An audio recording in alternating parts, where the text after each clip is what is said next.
Hi there, guys. This is Chris Coney speaking, and welcome to this week's edition of the Weiss Crypto Sunday Special. My guest today is Dr. Martin Weiss, and the macroeconomic topic we'll be discussing today is why the traditional markets are in big trouble and how you can profit from the big opportunities from the transformation that is underway, no matter which way it goes. So first of all, Martin, welcome to your first Sunday Special. Thank you for having me here. I really like the work you've done. I really love the interviews you did with Juan Villaverde and Marija Matic and the rest of the team. Absolutely. They are just a wealth of knowledge, those guys. So I'm always delighted to talk to them. So good stuff. So let's begin with the first part of that statement I just made. So we're in the process right now of building a DeFi program. So this is the ideal time to talk about this. So on a macro level, how has the traditional markets, global markets, got themselves into trouble? And then we can go into the transformation that's underway. There's a whole layer, several dimensions to it. It's all one big phenomenon, but let's look at the key dimension first. In order to save the traditional financial system in the great financial crisis of 2008, in the Great Recession that followed, in the big post-pandemic and pandemic crisis of 2020, they have had to effectively eviscerate the income of not just millions, but billions of savers and investors around the world. And they have had to basically exploit all the small and even big borrowers around the world. Because in order to save the financial institutions, they had to shove down interest rates to zero or practically zero. And they had to give the opportunity to borrowers to earn a lot more, especially on things like credit cards. So, end result, in the United States, the average yield, 1 year yield that you can get on a bank CD is less than 0.2%. Last I checked, it was 0.18%. That means if you invest $1,000, if you invest $10,000, all you're going to get for that at the end of a year is a meager $18. Not even enough to cover an Uber to get you back home from the bank. That's a good point. On the flip side, if you're a credit card user and you don't pay up immediately and you actually build up a debt on your credit card, you're going to have to pay a minimum of 24 full percentage points. And if you let it compound, you're going to have to pay over 30, maybe even as much as 40% per annum. Yeah, that's the same exactly. in the UK. So that is a disaster, not just for a few people, but for billions of people around the world.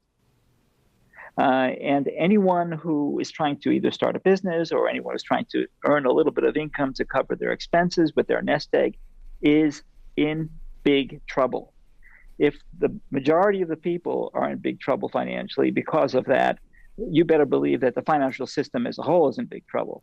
Right. Where's that money going then? If the 25% on credit cards isn't going to savers, who's getting it? Because we know the savers aren't getting it. Banks are getting it. And a lot of it is being used to cover the risk of defaults on those credit cards or non-payments or chargebacks or other things that happen. So, but the worst of this is that after driving interest rates to zero, and on top of that, after printing trillions and trillions of dollars all over the world, the financial system is no safer today. Well, it's not, because it's essentially the same system. It's the same system, right?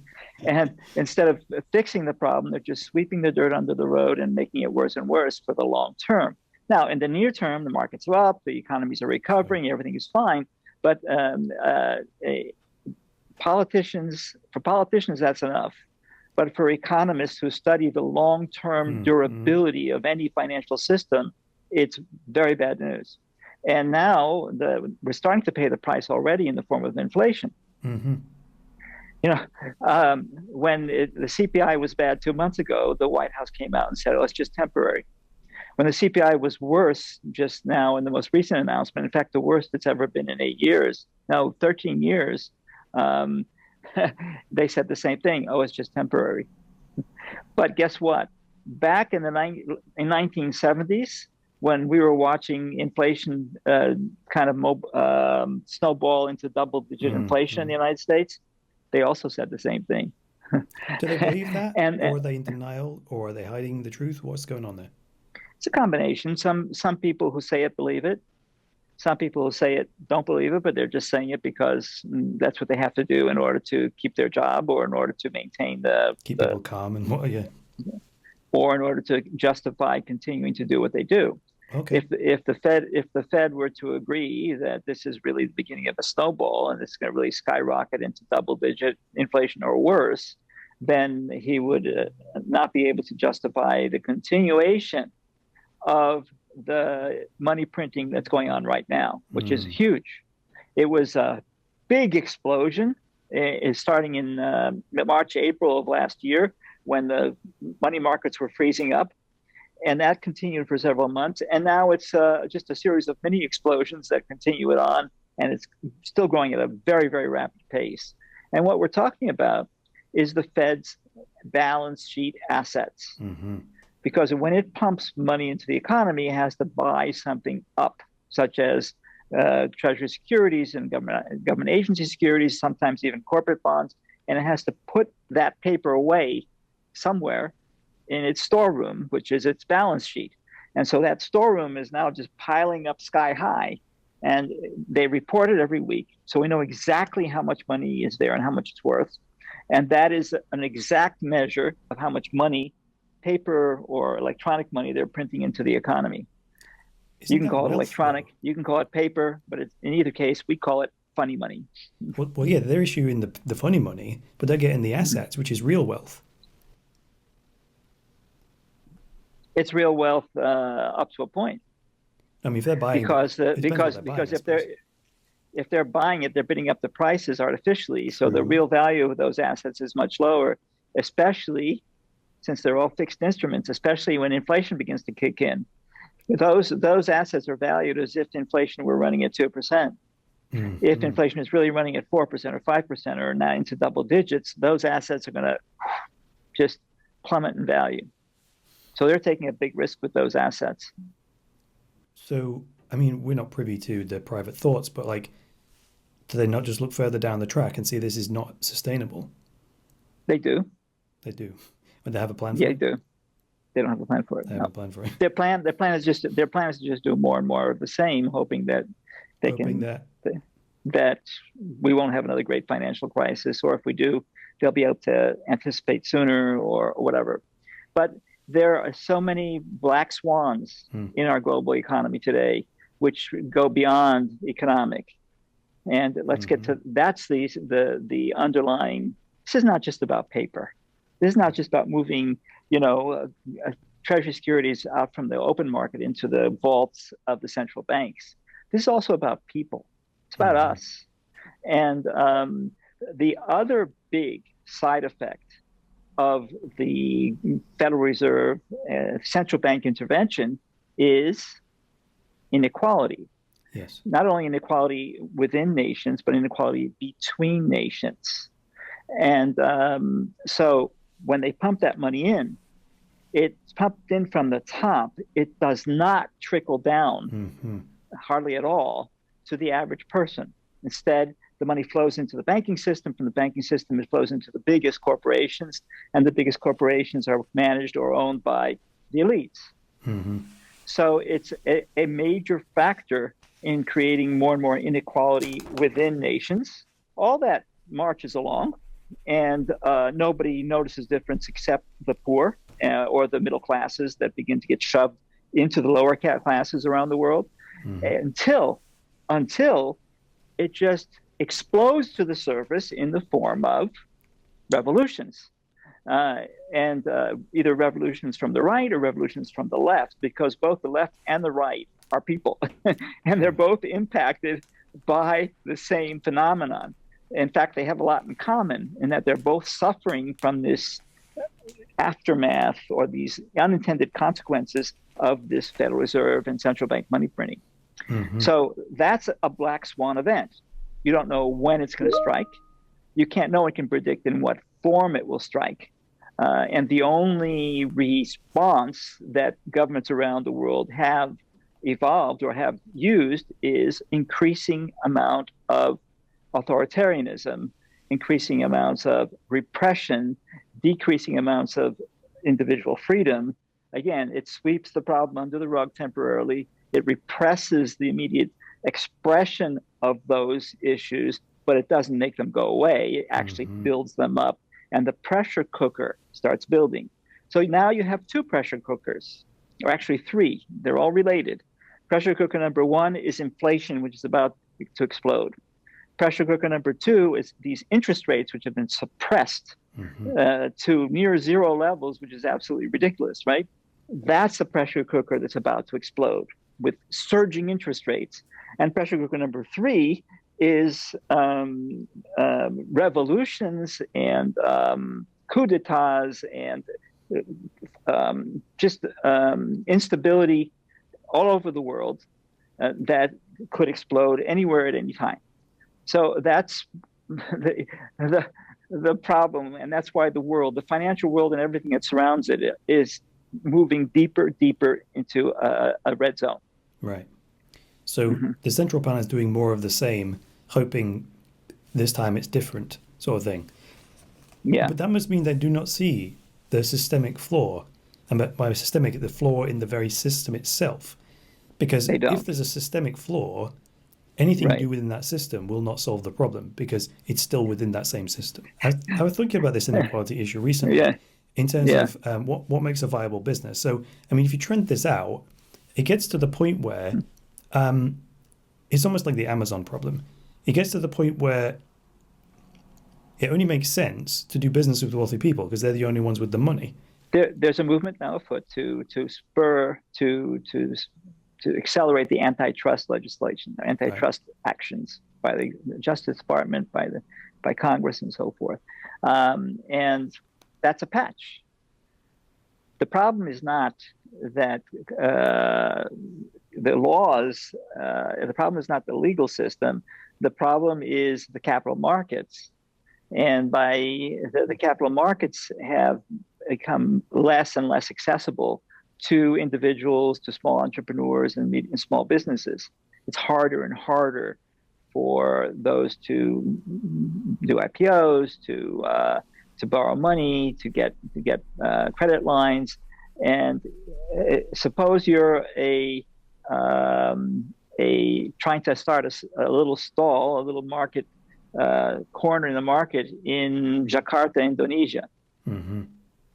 To get credit, and let's say you have your produce or your merchandise you want to sell, and you want to finance a little shack to sell it from.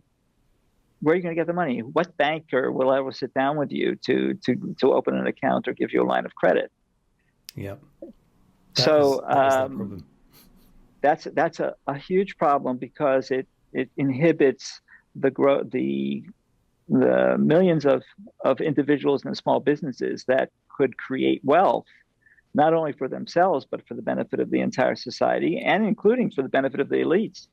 The pressure cooker of inflation, the pressure cooker of surging interest rates, and then we have this massive inequality not only on a business but also on a personal level between nations and within nations, right? So let's talk about the solution. Okay. What you've been talking about with our experts, with Marija Matic, with Juan Villaverde, with Alexander, is DeFi, decentralized finance.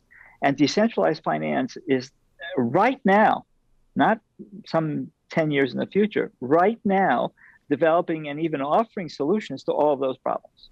So you said capital markets was the segue. That was going to be the perfect segue. You said broken capital markets are at the base, which create these emergent problems that are like antitrust, and you're like too high level. That's not where it's at. That's the effect, not the cause. The cause is in broken capital markets. So if that's where the traditional system is majorly flawed, if we take this sideways move into a new system, the decentralized finance system, how does that fix capital markets is the question. That's the question, and it can do it. And we'll get into the details in a moment, and you can follow up with our experts for even more detail. But the main issue is that is this going to replace the traditional financial system, or is this going to enhance and improve upon the existing financial system? The choice is not mine or yours. The choice is the elites and the managers and ultimately the owners of the financial institutions and the regulators who are behind them. If they try to stomp it out, oh, look at these little pests here who are trying to invade our turf.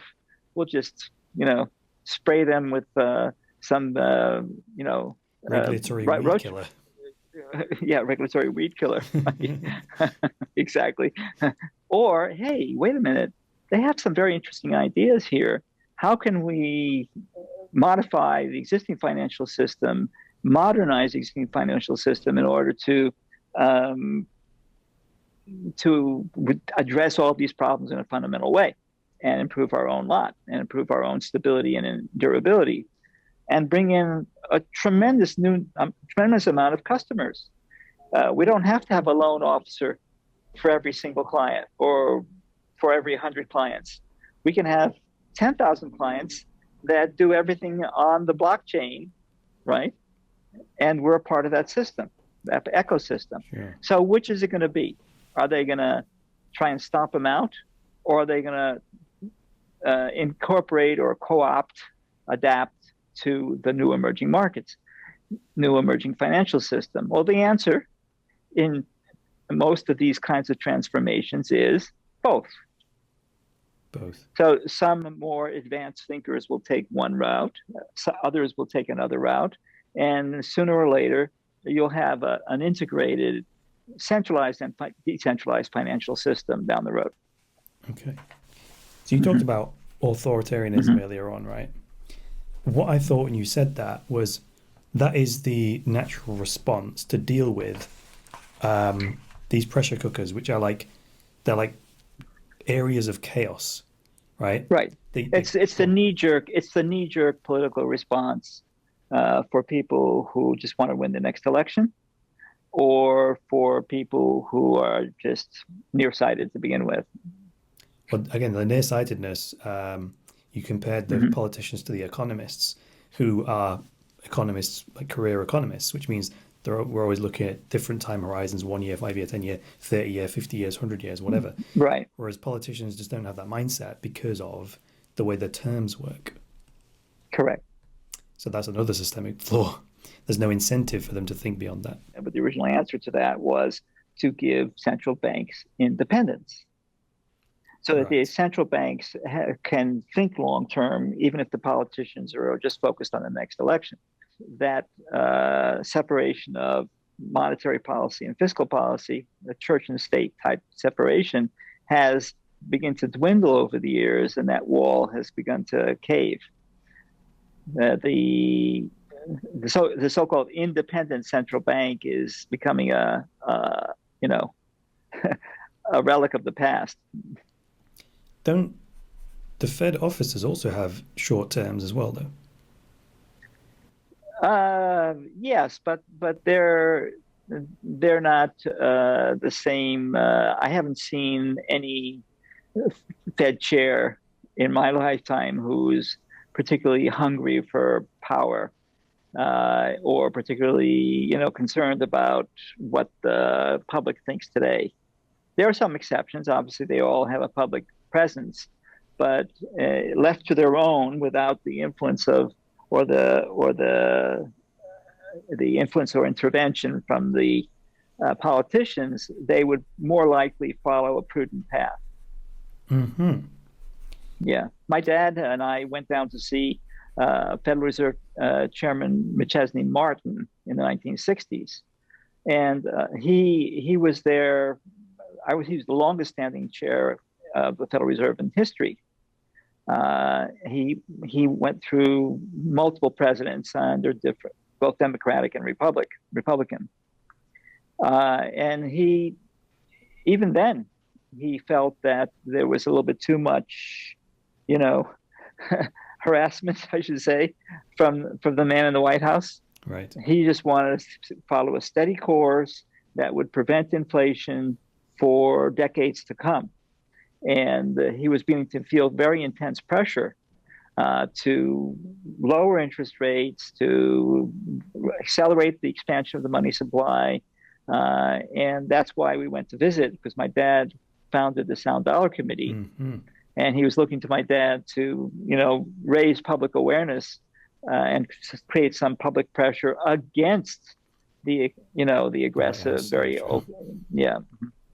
So that's what you say with the separation between the church and state thing starts to collapse a bit when the White House starts pressuring the now independent central bank, threatening its independence by trying to lean on them a little bit. It doesn't make any sense. Yeah, there are multiple ways of doing that. Yeah. Okay, sure. But it's not a lost cause, because after the next cycle, suddenly people look back and they say, you know what, we made a mistake. We really goofed. Now let's do something substantive, such as DeFi, such as more independence for the central banks to fix it for the next time. Gotcha. So in terms of DeFi's potential to right side the world economy, what about automating the central bank? The what is Bitcoin question is answered a number of different ways. What Bitcoin is to you depends on how you use it. But describing it as an automated central bank is something I've seen spoken about more often recently. So that is more akin to the very steady, certain course that you were talking about.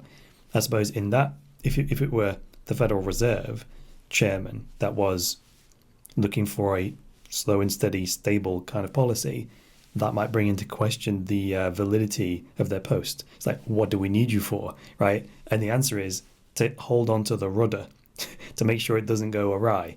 But exactly. Right. So a good metaphor is in the ratings business. As you know, we issue ratings on over 52,000 different investments in companies, including cryptocurrencies. Mm-hmm. And we do two things. We have an automated process which is driven by the code and by the data, independent of any human intervention, except for the creation of that code, right? Creation and maintenance of that code. And that code crunches the data on these 55,000 different entities. There's no way that you could do that with all the fresh new data pouring in on a daily basis with even a staff of 10,000 people. Mm-hmm. There's no way. There's just too much data, too much analysis. But the computer and the data, all right, have certain limitations. And until we get some super duper AI in our models, it still requires a thinking person who has an awareness of everything going on in society beyond just the numbers, beyond just the quantitative data, and can make a reasonable judgment. So after you get all that data crunched and you have the results, an analyst, a thinking analyst, still has to look at it and do a reality check. Make sure there's no random event or something happening in the markets that might prevent him from recommending that particular investment. The same should be true for central banking. The blockchain and the rules built into the code can drive 99% or 90% of whatever of the workload of monitoring the economy and making minor adjustments automatically in real time. But still, you'll need some living, organic person or group that looks at all that in the context of what's happening in the real economy and the real world, mm-hmm. including things that are happening that you cannot measure quantitatively. As soon as we develop those tools in the future, fine, add it to the model. But until then, you got to look at it, and you have to look at it in the context of the politics, in the context of the society, in the context of things like health, public health.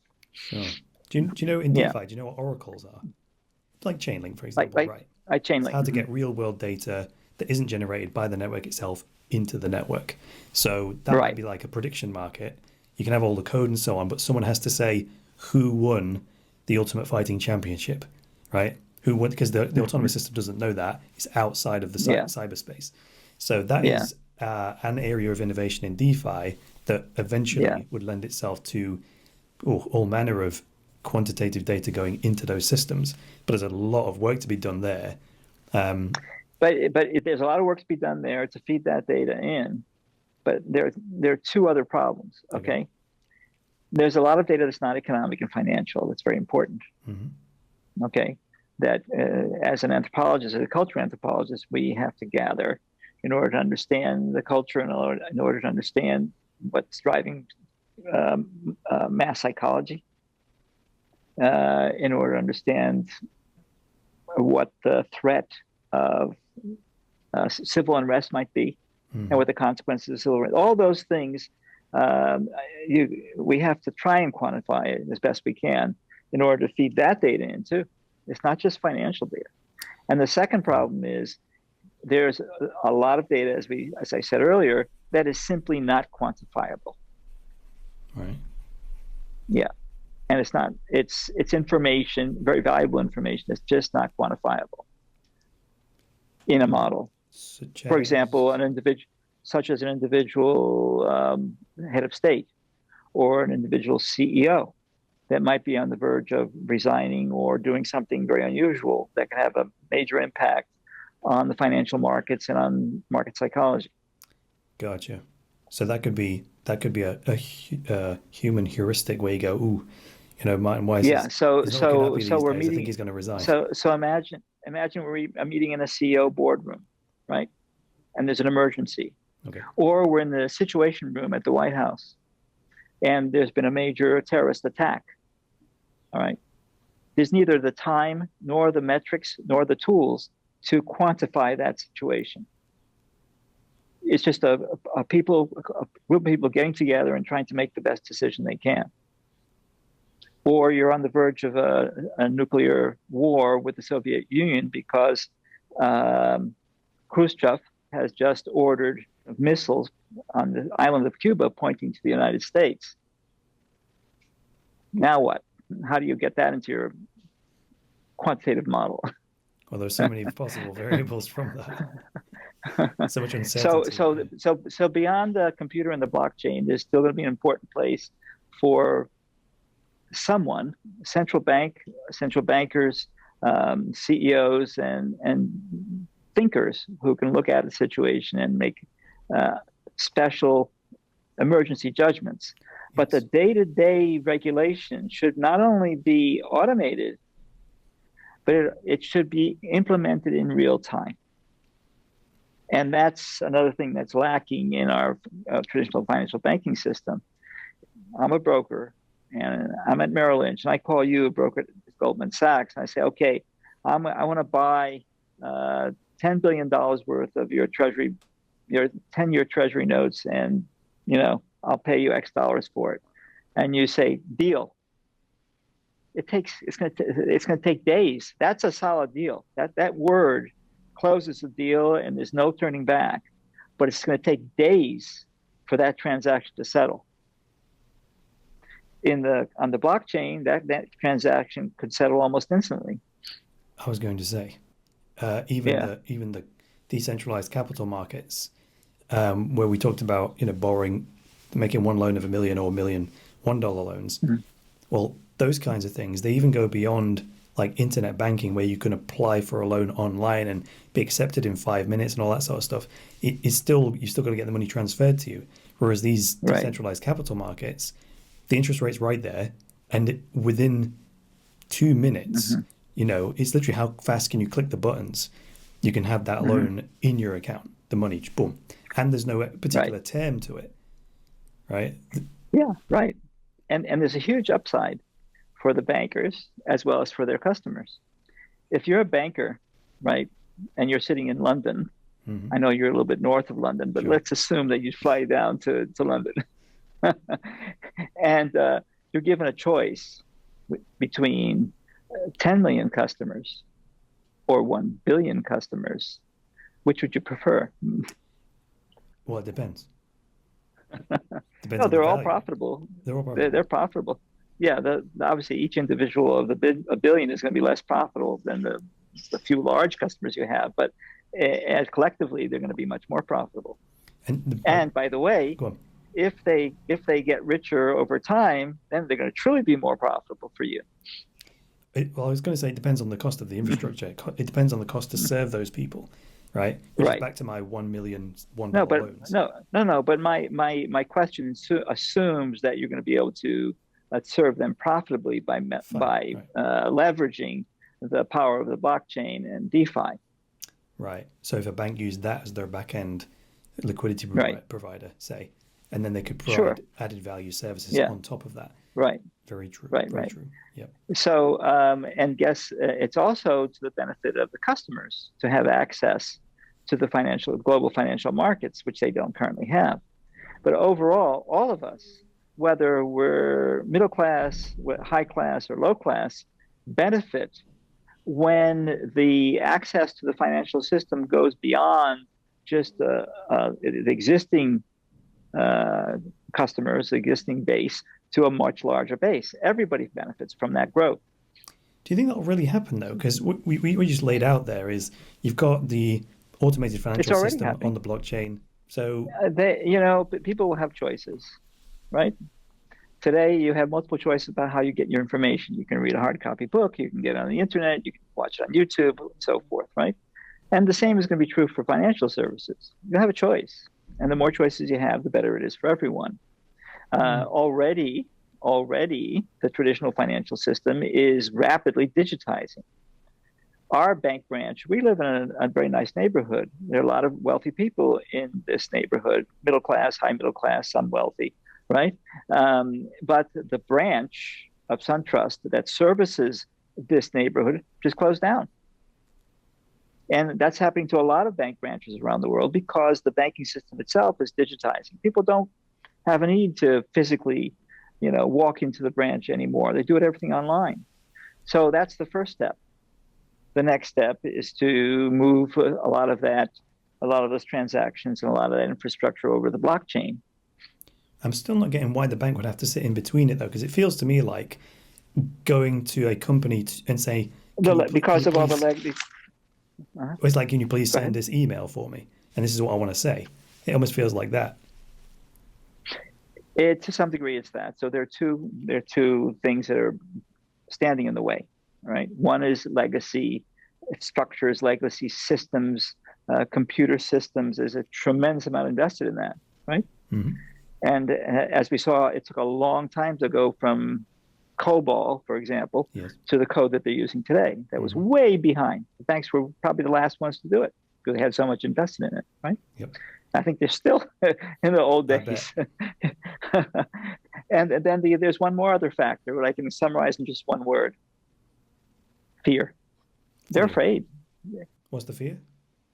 The fear is the same kind of fear that well-established newspapers and encyclopedia publishers and so forth had of moving from the hard copy to the digital distribution of their content.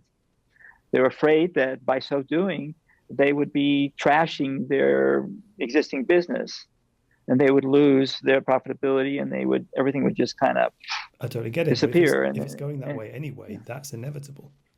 Yeah, it is, and some of them catch on sooner, and some of them catch on later, but it takes time. Okay, so they might still be in, I'll call it denial. And some of them fall like by it's the going to be a wayside. fad or something. Some are going to fall by the wayside.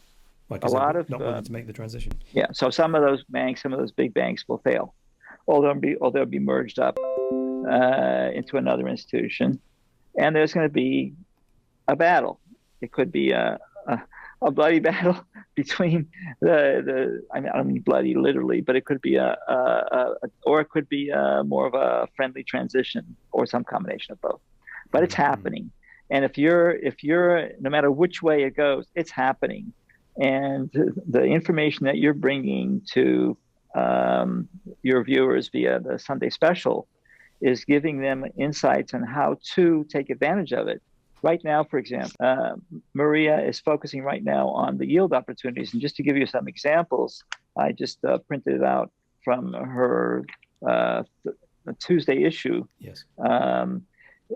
You can earn 20% or more annualized yields with nearly zero price risk to your principal with USD coin and DAI on the with the quick tokens that she describes. Okay, and she gives a whole guide for that. You can earn 20% yield staking Luna, right? Mm-hmm. You can earn up to 50% yields, again, with near zero price risk to your principal by staking DAI on Polycat. Now, I'm reading these words. I personally don't know how to do this. So I'm looking forward to a video by you or someone on your team to explain this to me and walk me through it step by step. And then here's this one that really blew my mind. If you stake your quick swap, that in other words, your quick tokens on Polycat, Yes. using, is that Fish, right? Yes, that's right. You can go up to 200% yields. That's correct. And Marija said she actually got 400% if you annualize. I've been doing it myself. Oh, you have? Yeah, but it really works. With her advice, of course it works. Once you set up, it's actually very straightforward. So if the yields plunge in half from, let's say, 200%, and you're getting only 100% yield, what? That's not a number we typically associate with yield in the traditional world. The highest number we would associate with yield might be, like the 20% interest that we talked about that people pay on credit cards. Or if it's a wild inflation like in Argentina or Venezuela, then obviously you get those huge yields. But with 2 or even 5% inflation we have now, right? 20% yield? How is that possible? 200% yield, 100% yield. It's not higher than that, right? Because of course the yield does go down the more people get in. But in her original screenshot, the yield on Quick was like 1,200%. So now it's down. If you annualize it. If you annualize it. Yes, absolutely, yeah. But after a year, if it goes down, then maybe it'll average out down to something much less than that. Well, yeah, it's going down right now. It's 200% right now. Only 200%, right? Yep. So I actually worked it out. I was profitable in 21 days. Put it that way. Mm-hmm. So this is not going to be forever. Once the system stabilizes and more people get into it, I think obviously the yields are going to adjust down to more normal levels. But even then, it's going to be a lot higher than the 0.1% that I mentioned. Because it's a free market. Question I have is risk. Yes. Normally, we would associate those high yields with extremely high risk. What is the downside when you do this last one? That is the stake the quick swap tokens on Polycat. Okay. For those to go for 200% yields, what could go wrong there? Okay. In terms of so the first thing that might cook people's noodles is those yields are on the quantity of quick tokens themselves. That's not denominated in US dollars, right? So if I stake 100 quick tokens and I get 50% gain, I end up with 150 quick swap tokens. Now the US. Okay, so this is. Wait a minute. So the previous ones I mentioned, which were around 20%, even 50%, were using stable coins. US dollar stable coins. That's correct. Yeah. So there, the price risk was, like we said, relatively limited. Well, but now, if there's virtually none, right? Yeah. And so, but on the Quick, on the Polycat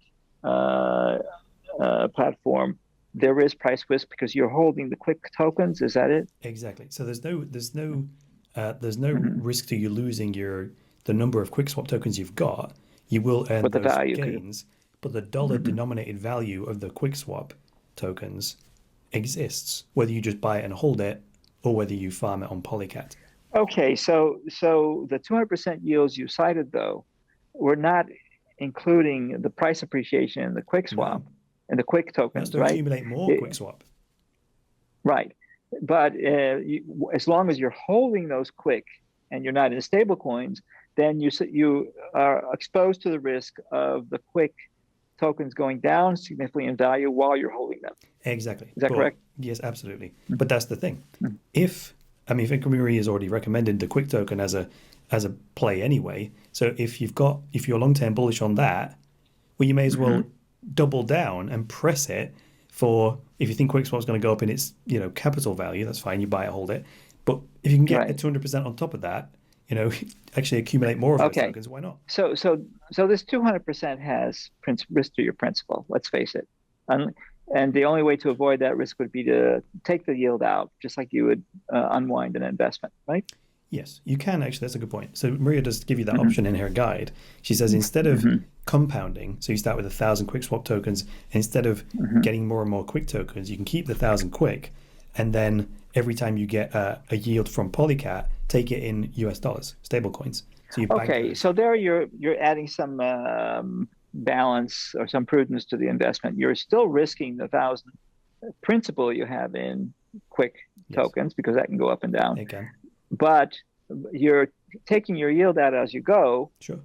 So that that amount goes into US dollars or USD stable coins. Right? Absolutely, you can do that if you want. That's the thing. It's flexible. If you don't compound, yes, right? Are you still going to make the 200% yield, or is it 200% yield include the compounding? Good question. So the Polycat gives two readings. One is APY and one is APR. APR is just the natural interest rate if you didn't compound, and APY is if you did compound.